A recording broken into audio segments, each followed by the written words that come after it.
विश्व का इतना बड़ा आयोजन हर रोज लाखों श्रद्धालुओं के स्वागत और सेवा की तैयारी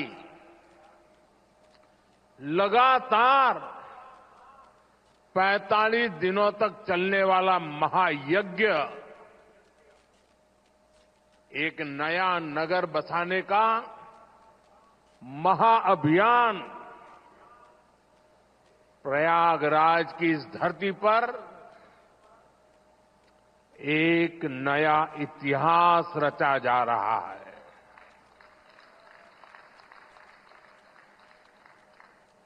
अगले साल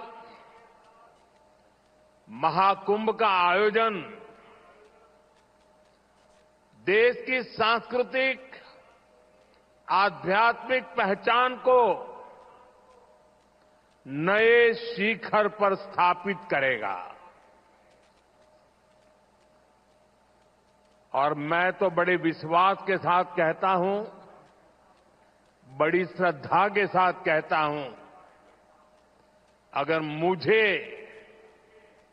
इस महाकुंभ का वर्णन एक वाक्य में करना हो तो मैं कहूंगा, ये एकता का ऐसा महायज्ञ होगा जिसकी चर्चा पूरी दुनिया में होगी।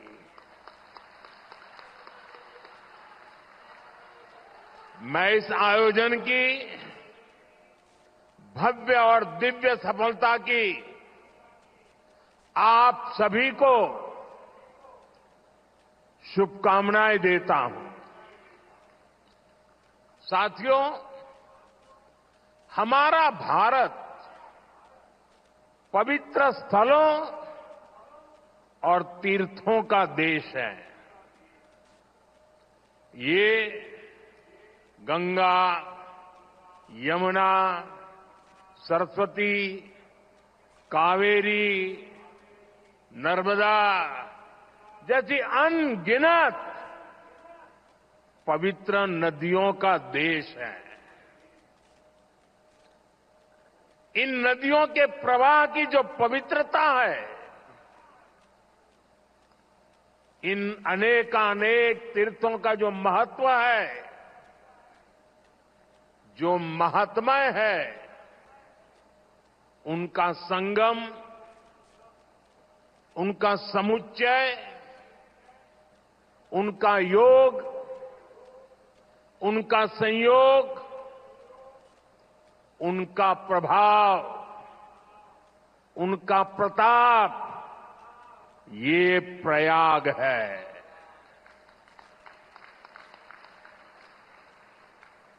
ये केवल 3 पवित्र नदियों का ही संगम नहीं है। प्रयाग के बारे में कहा गया है, माघ मकरगत रवि जब होई, तीरथ पति ही आव सब कोई। अर्थात जब सूर्य मकर में प्रवेश करते हैं, सभी दैवीय शक्तियां, सभी तीर्थ, सभी ऋषि, महर्षि, मनीषी प्रयाग में आ जाते हैं। ये वो स्थान है जिसके प्रभाव के बिना पुराण पूरे नहीं होते। प्रयागराज वो स्थान है जिसकी प्रशंसा वेद की ऋचाओं ने की है। भाइयों बहनों, प्रयाग वो है जहां पग पग पर पवित्र स्थान है, जहां पग पग पर पुण्य क्षेत्र है। त्रिवेणीम माधवम सोमम भरद्वाजम च वासुकिम वंदे अक्षयवटम शेषम प्रयागम तीर्थनायकम। अर्थात त्रिवेणी का त्रिकाल प्रभाव, वेणी माधम की महिमा, सोमेश्वर के आशीर्वाद, ऋषि भारद्वाज की तपोभूमि, नागराज वासुकी का विशेष स्थान, अक्षय वट की अमरता और शेष की अशेष कृपा, ये है हमारा तीर्थराज प्रयाग।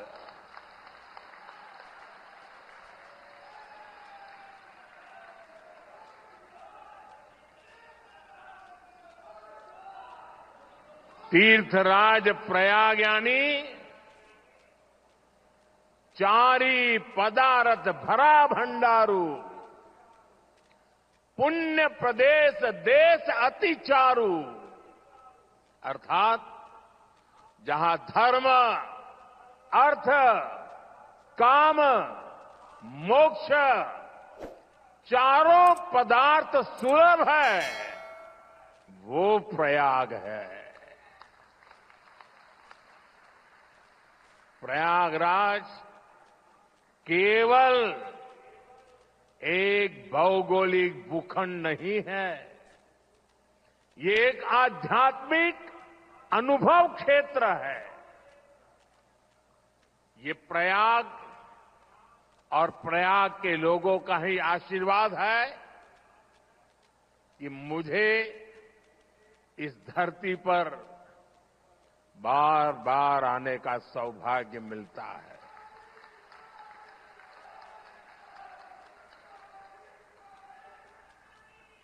पिछले कुंभ में भी मुझे संगम में स्नान करने का सौभाग्य मिला था और आज इस कुंभ के आरंभ से पहले मैं एक बार फिर मां गंगा के चरणों में आकर के आशीर्वाद प्राप्त करने का सौभाग्य प्राप्त किया। आज मैंने संगम घाट के लेटे हुए हनुमान जी के दर्शन किए, अक्षय वट वृक्ष का आशीर्वाद भी प्राप्त किया। इन दोनों स्थलों पर श्रद्धालुओं की सहूलियत के लिए हनुमान कॉरिडोर और अक्षयवट कॉरिडोर का निर्माण हो रहा है। मैंने सरस्वती कूप रीडेवलपमेंट प्रोजेक्ट की भी जानकारी ली। आज यहां हजारों करोड़ रुपए के प्रोजेक्ट का लोकार्पण हुआ है। मैं इसके लिए आप सबको बधाई देता हूं। साथियों, महाकुंभ हजारों वर्ष पहले से चली आ रही हमारे देश की सांस्कृतिक आध्यात्मिक यात्रा का पुण्य और जीवंत प्रतीक है। एक ऐसा आयोजन जहां हर बार धर्म, ज्ञान, भक्ति और कला का दिव्य समागम होता है। हमारे यहां कहा गया है, दश तीर्थ सहस्त्राणि तीस्र कोट्यस्तथा अपराहा सम आगच्छन्ति माध्यातु प्रयागे भरतर्षभ।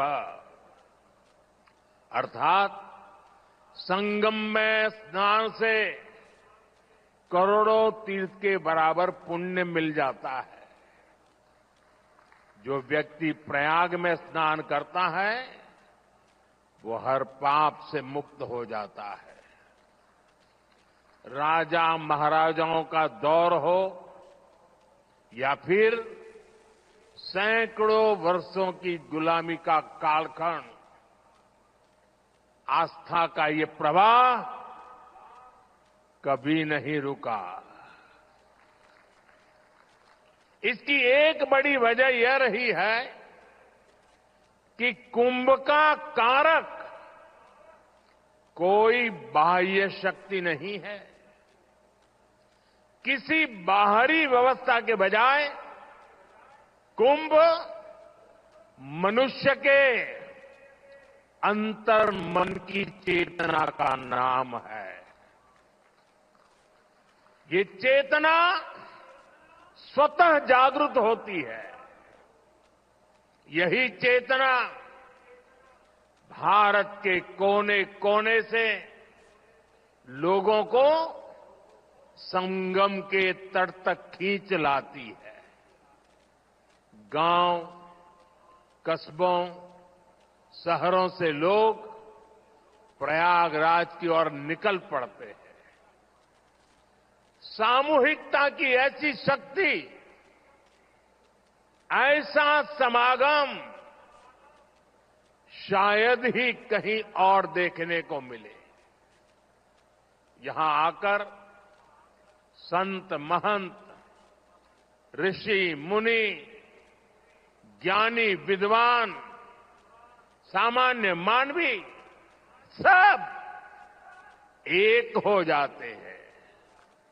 सब एक साथ त्रिवेणी में डुबकी लगाते हैं। यहां जातियों का भेद खत्म हो जाता है, संप्रदायों का टकराव मिट जाता है। करोड़ों लोग एक ध्येय, एक विचार से जुड़ जाते हैं। इस बार भी महाकुंभ के दौरान यहां अलग अलग राज्यों से करोड़ों लोग जुटेंगे। उनकी भाषा अलग होगी, जातियां अलग होगी, मान्यताएं अलग होगी, लेकिन संगम नगरी में आकर वो सब एक हो जाएंगे। और इसलिए मैं फिर एक बार कहता हूं, ये महाकुंभ एकता का महायज्ञ है, जिसमें हर तरह के भेदभाव की आहुति दी जाती है। यहां संगम में डुबकी लगाने वाला हर भारतीय एक भारत श्रेष्ठ भारत की अद्भुत तस्वीर प्रस्तुत करता है। साथियों, महाकुंभ की परंपरा का सबसे अहम पहलू ये है कि इस दौरान देश को दिशा मिलती है। कुंभ के दौरान संतों के वाद में, संवाद में, शास्त्रार्थ में, शास्त्रार्थ के अंदर देश के सामने मौजूद अहम विषयों पर, देश के सामने मौजूद चुनौतियों पर व्यापक चर्चा होती है। और फिर संत जन मिलकर राष्ट्र के विचारों को एक नई ऊर्जा देते थे, नई राह भी दिखाते थे। संत महात्माओं ने देश से जुड़े कई महत्वपूर्ण निर्णय कुंभ जैसे आयोजन स्थल पर ही लिए हैं। जब संचार के आधुनिक माध्यम नहीं थे, तब कुंभ जैसे आयोजनों ने बड़े सामाजिक परिवर्तनों का आधार तैयार किया था। कुंभ में संत और ज्ञानी लोग मिलकर समाज के सुख दुख की चर्चा करते थे, वर्तमान और भविष्य को लेकर चिंतन करते थे। आज भी कुंभ जैसे बड़े आयोजनों का महात्म्य वैसा ही है। ऐसे आयोजनों से देश के कोने कोने में समाज में सकारात्मक संदेश जाता है। राष्ट्र चिंतन की ये धारा निरंतर प्रवाहित होती है।